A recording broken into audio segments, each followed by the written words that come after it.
Hey everybody, it's John Corelli, your average guy with the average guy opinion of the day. Today is episode 68. I'm wearing my hockey hat, not so much because I'm going to talk about hockey, Islanders rule, but because, God, my head looks even worse in this hat. Okay, I gotta get this off. But because I'm going to talk about snowstorms, which I can actually fill 10 minutes on snowstorms, but this is hockey's a wintry, icy sport, so I thought I'd wear this. I was going to wear my winter hat, but it's in the other room where my sleeping son resides, and I didn't want to bother him, so here we are. All right, so there's supposedly a huge snowstorm coming up later this week in the Denver area. Today is Tuesday, at least I'm recording this on Tuesday, and this is supposed to happen possibly Friday. I'm hoping it doesn't because I'm greedy and I have a show Friday night that I'd rather not cancel, but we could also use the moisture. I know the snowpack is in the mountains, which is very important. A lot of people outside of Colorado or outside of Rocky Mountain State don't know how important snowpack is, but it's basically the water reserves for the following year. And last I checked, we're around 80%, which is not great. It's not terrible, but it's not good either. So, some snowstorms I've been in. I know it's kind of a dumb subject, but sometimes, hey, I'm an average guy. We can't always do episodes that are always going to be interesting or thought-provoking. Remember when I bitched about Republic Services and them making me separate my recycling a couple episodes ago? Yeah, they just went by. Anyway, so back to the snowstorms. Oh, no, what I was going to say is my next one will be on the monarchy with all the hullabaloo that's going on with the with Meghan Markle and Prince Harry making their comments to Oprah a couple days ago. I'm going to chime in on that on the next episode. So, episode 68, let's move forward with the snowstorms. I've been through some pretty cool ones. And I will say this, another thing, for people that don't think global warming is a thing or don't believe in it, just check your snow rates, check your moisture rates, especially here in Colorado, they've gone down. When I was a kid in the late 70s, early 80s, it snowed a lot in Denver. That's what winter was. We were close to the mountains, and that's what we experienced. It was like, we'd screw around all the time in it. We'd go bumper hitching is what me and my friends call it. A lot of people call it skitching. When you wait for a car, that's either willing or not willing to have you grab its bumper, the car would come to a stop sign. You'd be acting like you're walking along. Car would stop. And since it takes them a minute to get going in the snow, it's slick, so that it takes them a minute to get to an accelerating speed. You'd grab their bumper and go for a ride. Stupid, really stupid. We're lucky we never got hurt. We didn't do it a ton, but we did it enough that we were lucky we didn't get hurt.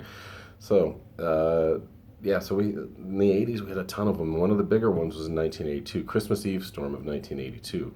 We got about 2 feet out of it in Wheat Ridge. Wheat Ridge historically gets higher rates than the rest of the city because we're almost literally in the shadow of the mountains. We got the mountains, and then there's Golden, and then there's Wheat Ridge. That's moving west to east. So Wheat Ridge gets pounded off, and sometimes, like in this next storm that we're supposed to get, sometimes you get these weird. I don't know meteorology that well, but sometimes the storm comes back from the east. And those are the ones that are really big. I'll get to that in a minute. But yeah, so this was a lot of fun. I have some memories of that, memories of the next day, memories of that day. I remember my parents, because I was 15, my parents were like, go out and shovel the walk. And this is no lie, this was a blizzard. Blizzard's usually defined as winds of 35 miles an hour, which is high, and snow. It doesn't even have to be a ton of snow, but this was a ton of snow. My parents were like, well, go shovel it now, and you'll have less to shovel in the morning. Bullshit. Didn't work out that way. I went out, shoveled, and we were just in a bad spot on the block, and it was drifts the next day. It was worse. I was like, thanks, Mom and Dad. And so there's one of those life lessons where you go, I'm not shoveling unless I know that it's ending. And I won't shovel in the snow. I was like, no, I'm going to wait for the snow to finish like a common sense thinking person, and then I'll shovel. So yeah, I remember that. I remember my friend Bill Turner and we lived 2 blocks away from each other, and we were going back and forth to each other's houses, just fucking around, because it was winter break and it was Christmas Eve, and I remember we had just turned the corner going down to his house. He was the third house down, and the house next door was for sale. And he goes, I'm just going to close my eyes and run straight home. I go, that's a bad idea because you know that wind and snow's hitting you right in the face. It's just your eyes are just filling with snow. But he decided it was a good idea to just shut his eyes and just run at his house the way he saw it as his 15-year-old brain, right? And sorry, my veins are popping on my head because this memory is so great for me. So house next door is for sale, and I don't know if you remember these. There's still some of them out, but most of the signs now aren't this way. But I think it was ERA or one of those realty companies had the wooden post, and like it's shaped like this, and the sign's hanging down, right? So there's post, sign hanging down, and he just just bam, just face, and it was metal. I remember the clang. Luckily, it was thin metal, and it just clotheslined him, though. It just pink, and he's just on his back in the snow, and he just got back up and started running again because 15-year-olds bounce back from things pretty well.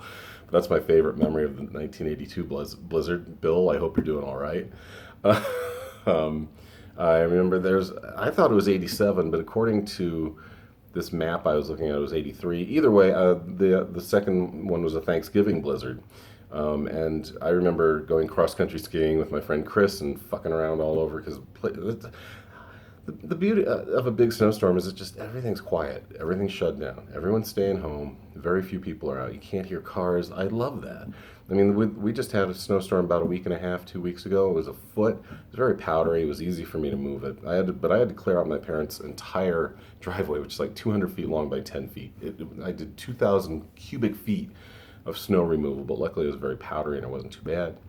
But yeah, that's what I love. But it was very quiet. I just remember being out there. It took me an hour and 40 minutes to get it all done, but it was dead silence. And in the suburbs, in the city, and it's quiet. It's nice. Last one I'm going to tell you about was 2003. It was the second biggest snowstorm in recorded history in Denver. The biggest one was 1913, where they got 45 inches. This one, we got 32. I think we may have gotten 36. I was once again near Wheat Ridge in Western Lakewood, and we got pounded, and it was March, like the 19th, right around there. And I remember it because all that was on TV was coverage about the snowstorm, and the war in Iraq had started, the second war that George Bush got us into, being the brilliant president he was. And it just snowed and snowed and snowed and snowed. And it was wet.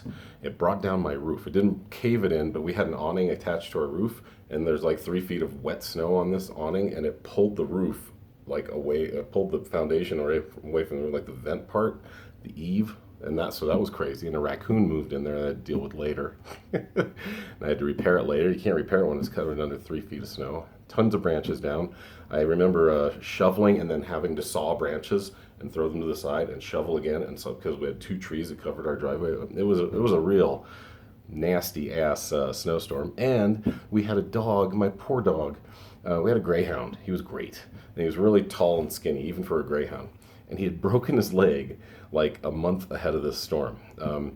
Because in 2002, the year before this happened, we had a horrible drought, and we had a horrible fire, the Hayman fire, which was started by some dumbass park ranger bitch. Yes, that's what I'm going to call her, because she started a fire, and at the time I think it was the worst fire in the history of the state, or second worst, and it killed a person, and it destroyed like 50 buildings, and caused millions of dollars in damage, and she's a dumbass. All because she claims that her boyfriend broke up with her. I'm going to go out into the middle of the dry-ass forest during a drought and burn this letter because I need to do whatever. You're dumb, and you belong in jail, but I think her wages are garnished until the year 3000 or something, because how are you going to pay that off?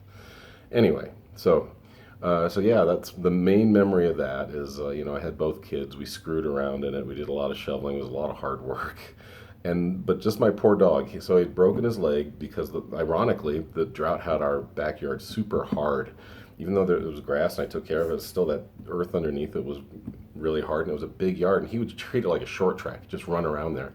And he broke his ulna, his non-weight bearing bone on his leg, but he had to have a cast. So he had this long ass cast on his front arm or front leg. And the poor dog, the first time I just let him out, I was like, oh man. Where's he going to go? There's nowhere to go. It's 3 feet of snow. And he's like trying to bring the cast over just to take a leak. I finally cleared out a spot for him. But the first time it was kind of entertaining, to be honest, to watch him struggle. because I'm a horrible person and I enjoy that stuff. All right, guys. So that's I don't know how I filled 10 minutes so quickly on snowstorms and shit, but there you go. Maybe tomorrow we'll talk about tornadoes. No, tomorrow or today, whenever I get to it, we will talk about the monarchy and how useless that is. All right, thanks, guys. See you on the next time. Bye.